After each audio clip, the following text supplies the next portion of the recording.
Let's talk about something that is not really a sexy topic in the world of mental health: body image dissatisfaction. And what I mean by body image dissatisfaction is not being happy, perhaps being disgusted, perhaps having just any kind of aversive response to the way that your body looks. Now, I firmly understand body image dissatisfaction, and today's yoga practice, day 26 out of 30, is about addressing body image dissatisfaction, showing up to our own repulsion, our own aversions around our bodies. Now, if you're one of those super attractive people and you look at yourself naked in the mirror and you don't see any issues, who do you think you are and how dare you? I'm kidding. In fact, the literature shows that super attractive people, like people who are objectively really gorgeous, actually have the most specific body image dissatisfaction. So for me, and I've talked about this a lot on this channel, I talk about the weight gain that I've had lately and kind of the spare tire look that I'm carrying around with me, the extra fat that's on my tummy. Whereas people who are super attractive are looking at themselves in the mirror and saying, well, I don't like the way that the curve of my thighs is, or I don't like the way that the height of this mole, or the way that these freckles look specifically, rather than these sort of more general complaints. This yoga practice today is really going to invite us into noticing our bodies and paying attention to our bodies. I'm also going to invite you to be thankful for your body being there. I know that when you look in the mirror, you may not be happy with what you see. You may have specific or more general complaints, but regardless, it is the body that you're working with. So I'd like to do something a little bit cheesy to start off our practice today. If you don't have a mirror anywhere near you, that's okay. If you can use perhaps a front-facing camera on a mobile device or on your computer if you have a webcam, I'd like to invite you to look at yourself and to notice the details of your body. And whether it just be your face including your neck and your shoulders, or if you can get more of a full body image of you, noticing your chest, your belly, your hips, your legs, your nose, and your toes. And if you're not able to stand in front of a mirror or use any kind of device, if it's inconvenient as you're doing this yoga challenge, perhaps just looking down at your body. And allow yourself to notice your initial impulse, any reactions or judgments, any thoughts that show up for you. Really taking a good look at the finer details of your body. And if you notice your eyes wanting to skip past an area that you view as a problem area, or you adjusting your clothing, or trying to suck certain parts of your body in, see if you can let go of that impulse and just come right back to what it is that you see, and allowing yourself to acknowledge that there may be an aversive response, an impulse to look away. And notice what your mind does with that. I'd also like to challenge you to notice that the person that you're looking at right now is the only person that can help you show up to this, help you make peace with your body as it is, not as your mind wishes that it was. And before we get started with the yoga practice for today, take one last look. And even if this sentiment doesn't feel very genuine or authentic for you, allow yourself to just share some thank you with your body for it being here today. You're going to need knees for this practice. You're going to need elbows. You're going to need muscles and bones. You're going to need flesh. Just take a moment to thank your body for being here in this practice. It may not be the way that you want it to look, but just allow yourself to have some thanks for the body that you're showing up to this practice with. All right, let's get our yoga practice started. Let's make our way back down onto the ground, and we're going to come into a four-legged posture. And with your knees about hips width apart,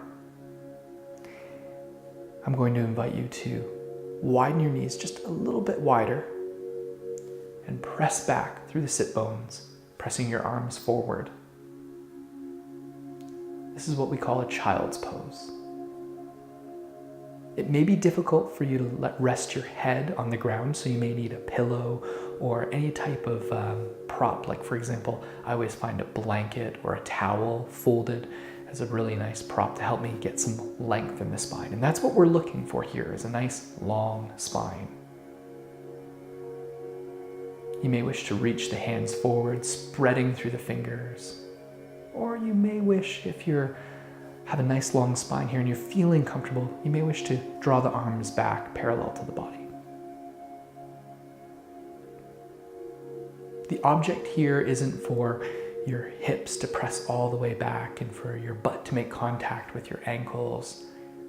The object here is for you to find some relaxation in this posture, to feel some length through the spine, and to be in your body, to breathe and notice the sensations of being here in this pose.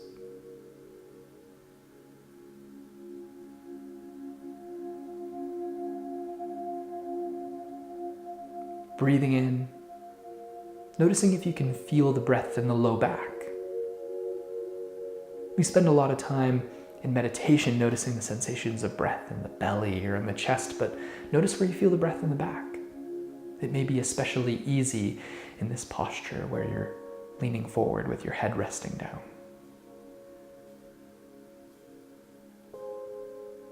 So here's what I'm going to invite you to do. From a nice flat seat or stacked on top of some pillows or towels, sit with the soles of the feet facing one another. This means that the knees are going to be bent, splayed out. Now protect your hips here. You may wish to place your hands underneath your knees and lift your knees up a little bit so that they don't overextend. From here, I would like to invite you to just experiment with how deep is workable for you. And how you can tell is, again, once you start putting load onto your system, maybe experiment with really holding your knees up a little higher and then letting them down, letting them down, letting them down. Now, if there's a certain point where you start to feel tension, where you start to feel too much pressure on the hips, right there, easing off a little bit, lifting your knees a little higher is where you're going to want to stop. For me, it's helpful to take blankets or pillows and put them underneath my legs to support my legs so that they're not splayed out as much, to just keep my knees a little bit higher. And you don't need to prop up the knees. You can actually stick the blankets or pillows a little further underneath in order to really get those legs propped up. Now from here, I'm going to invite you to wrap your hands around your ankles. Sit nice and tall. And if you don't have long arms like I do and it's difficult for you to wrap your hands around your ankles, you can go ahead and place your hands over your knees. But find some try that again. Find some length through your spine. Inhaling to press through the crown of your head. And just notice any sensations in this posture. If you need a moment to pause and go ahead and take some pillows or blankets and put them underneath your legs, that's okay too. And wherever your arms are at, whether over your knees or if it's accessible to you being able to wrap your hands around your ankles, let's begin a little bit of a forward fold. Folding forward ever so slightly. And if you notice that your upper body is able to come down and you're able to extend quite far, that's great. You might want to take, again, some towels or some pillows or blankets to stack yourself up on. Alternatively, you may not have much depth in this pose today, and that has to be okay. Just take a moment to let yourself be wherever you're at. Maybe even using your arms to support your upper body if you're beginning to feel weak. Remember that this posture isn't about going so deep that you have this incredible feat of yogic contortionism. The purpose of this pose is to be in your body, to feel what it's like to be here now, and to work with what you have. Let's take a moment here. Have a breath together, breathing in. And just reflect on what about today's practice stands out to you. Is there something that you have difficulty making peace with in your life? When it comes to your body, perhaps you have your reactions to the shape of your body, specific areas, whether it be weight, too much weight or too little. Allow yourself a moment to just pay attention to this reaction. Notice what your mind does with it. Just take a breath here. And my challenge to you is to simultaneously be aware of it. Inhale, breathe in. And exhale as we move together. We'll come back onto our backs now. With the knees bent and the feet flat on the floor, you're going to want to remove any blankets or towels that are supporting your body. Go ahead and find yourself with your palms facing down. And just stepping the feet back ever so slightly so that the feet are only a hip's width apart and the feet don't need to be pressing right up against the buttocks, but you want to step the feet in ever so slightly. With the knees bent, laying flat on your back, let's go ahead and check in with our neck, make sure that we're protecting the neck here. So you may want to just lift your head up, lengthen through your neck, then place the head back down. With the palms flat down on the ground, beginning with the pelvis, I'm going to invite you to inhale and begin to lift the body up off the ground, putting weight into your heels. And lifting slowly, vertebrae by vertebrae. Take the full length of your inhale and your exhale. Once you reach the top of this posture with your body off the mat, notice if there's a place where you go a little too far and you start putting pressure on your neck. If you get there, take some of the pressure off. Come back down a little. Taking a full breath here. On your next exhale, come down slowly, dropping vertebrae by vertebrae.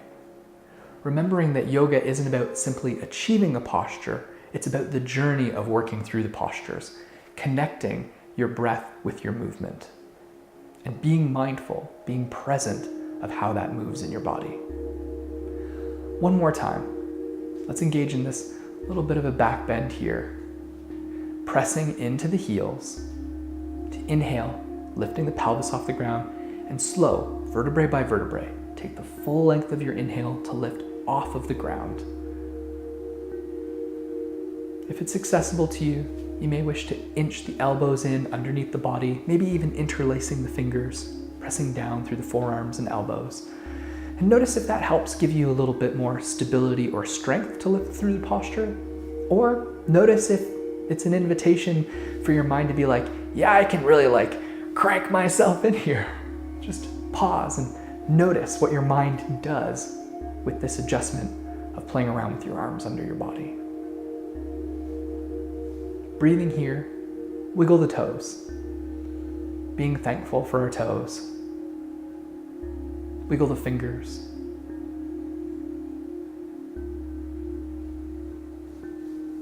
On your next exhale, if your fingers are interlaced under your body, moving the hands out from under the body, dropping down vertebrae by vertebrae till you come flat down onto the mat.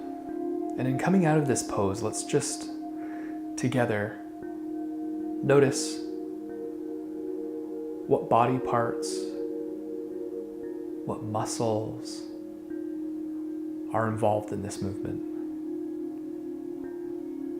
Really notice that. Notice knees, notice flesh, bone, and muscle.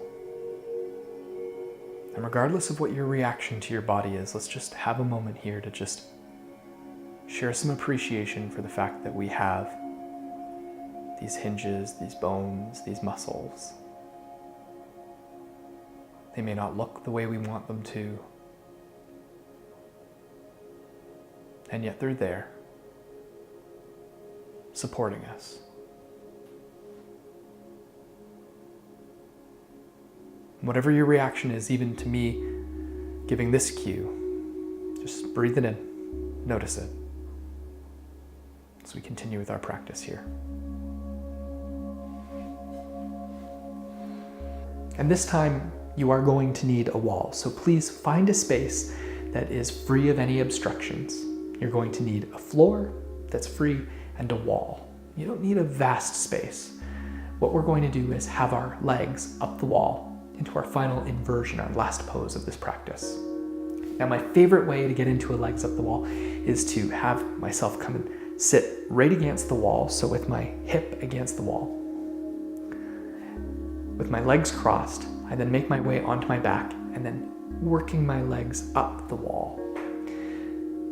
This way I don't find myself trying to scooch closer and closer to the wall. My butt is right up against the wall, and I can then move myself away from the wall to take off any tension off my back, or to stay up nice and close against the wall if that's feeling right. So, getting in nice and close to the wall with your left hip against the wall, you may wish to have your legs crossed, making your way onto your back, turning your legs up the wall. And from here, experiment with keeping the legs bent, your feet on the wall, or pressing through your heels. The legs come nice and long as the legs are supported by the wall. And if you notice any tension, or you feel your body sort of like an accordion being bunched up against the wall, that's probably not a good thing. Maybe just sort of inch yourself away from the wall. But I use that term carefully. Inch yourself. You don't really need to pull yourself far away from the wall. This posture is about having the back flat on the ground and the legs going up the wall, so we can enjoy an inversion here. Inversions are a really big foundational part of yoga practices and how we start to cool down and end our practice. You may wish to have the arms splayed out. Maybe experiment with having your hands crossed over the belly, or cactusing the arms onto the ground. And noticing any tingling sensations in the feet as the blood makes its way down. Maybe wiggle your toes. If you notice any low back pain, you may wish to grab a blanket or towel and place it underneath the low back, folding it, and experimenting with different heights, seeing what's right for your body. And if you have mobility issues, and the best that you're able to do right now is to move over towards the wall, get on your back, but you're not able to extend your legs, can that be okay? Maybe getting some distance from the wall and just having your knees bent with your feet flat against the wall and enjoying as much of an inversion as you can have in this time, in this space. There is no need for your yoga practice to look a specific way. This is about your body. Your yoga practice can be as variable as you are. Just taking a moment here, enjoying the sensations of being in this inversion. Breathing in, noticing distractions. Let's make our way back down onto the ground. We're going to get into a supine posture called Shavasana. Here in this Shavasana posture, maybe lift your head up, lengthen through the spine, and then place your head back down on the floor. Allow yourself to feel your body being supported by the earth. And notice any places that you may be carrying tension. A place that I oftentimes carry tension, even though it's not going to help me through a single damn yoga posture, is in my jaw. I notice myself clenching my teeth and tightness in my jaw. So I'm going to consciously, as I'm sharing this practice with you right now, I'm actually going to make an effort to just allow the muscles around my jaw to relax, knowing that it's not going to help me teach you some of these foundational yoga postures today. Allowing your arms to go heavy. If your knees are bent, just allowing your feet to press down into the ground. Allowing any tension to drop out of the shoulders and out of the back. Wherever you find yourself in this Shavasana posture, just find some stillness. Breathe. Be with your body. Notice what it feels like to be in this posture. As we begin to end this practice, pause for a moment and reconnect with what it is that's important to you about doing this yoga challenge.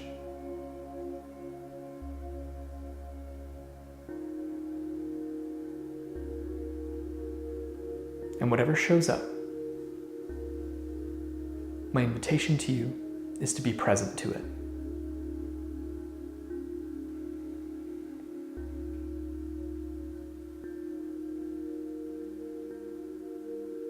You may wish to maintain this posture for a few minutes after this video ends. But I'm going to take this opportunity to say thank you so much for participating in this practice. The light in me acknowledges and bows to the light in you. Namaste. Don't forget to hit the like button. It's super reinforcing to me, makes me want to make more of these videos. Hit subscribe and the bell icon to keep updated on these videos so that you don't miss any of them. And definitely share this with people in your world, because you never know who's going to benefit from this 30-day yoga challenge. Thank you so much. Namaste.